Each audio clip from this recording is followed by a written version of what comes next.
So what I've got here at the moment is a basic frame for a lean-to. So made out of hazel, sort of arm thick hazel, really good strong freshly cut hazel, with a Y fork at the top, and then a couple of slightly slimmer bracing sticks, all lashed together with rock-proof rope, dug into the ground, and in this case lashed securely to this really quite sturdy old oak tree that's fallen down and been down here for about 10 years, but it's still sturdy.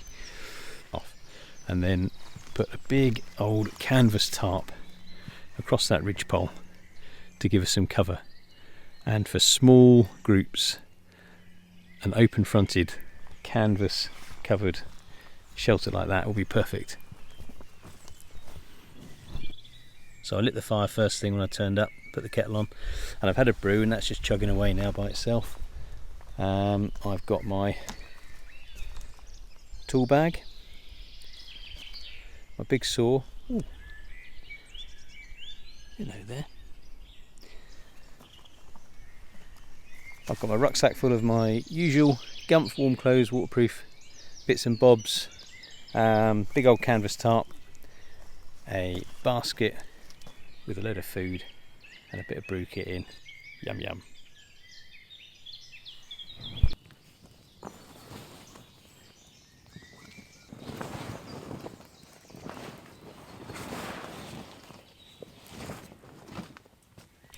So there's that big old canvas sheet all laid out. Very strong, very rock-proof canvas. It's cut from an Army 12x12, I think, tent.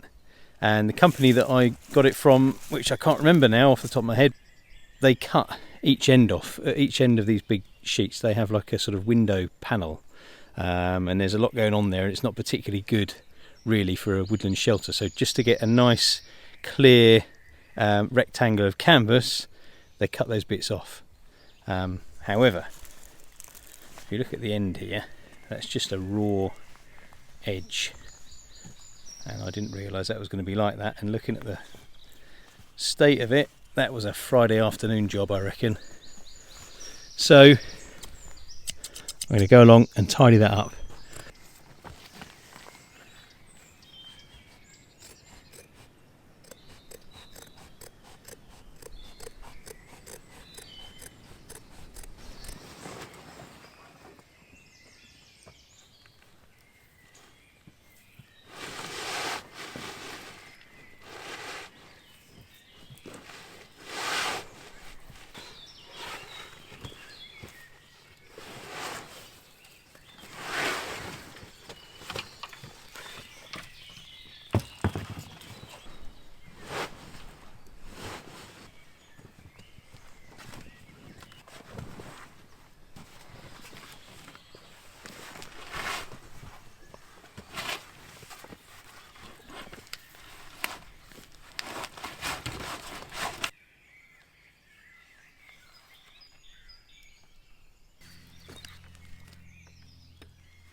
So here's the plan.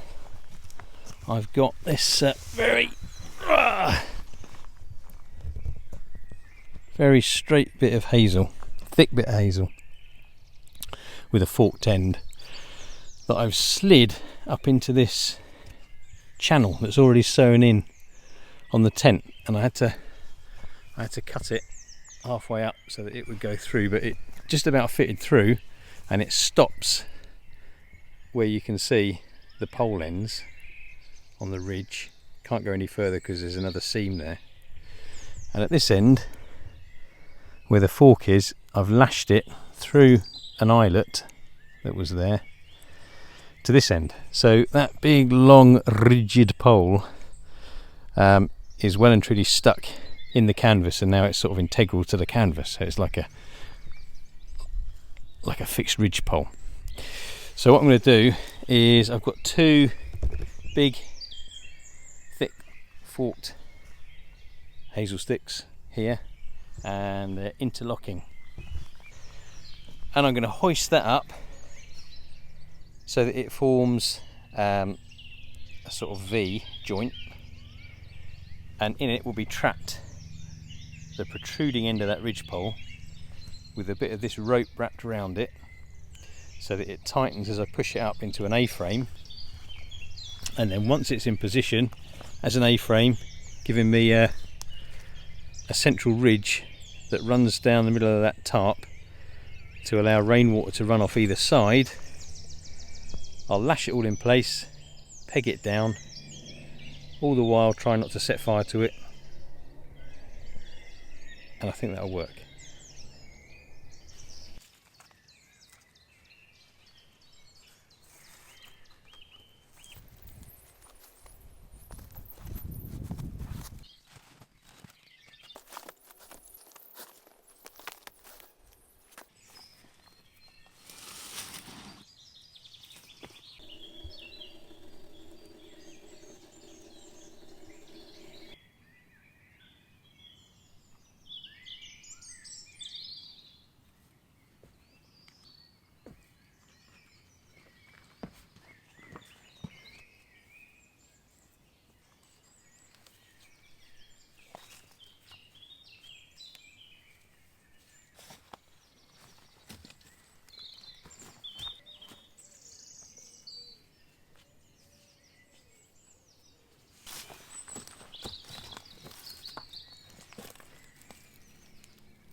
So that's as far as I've got today.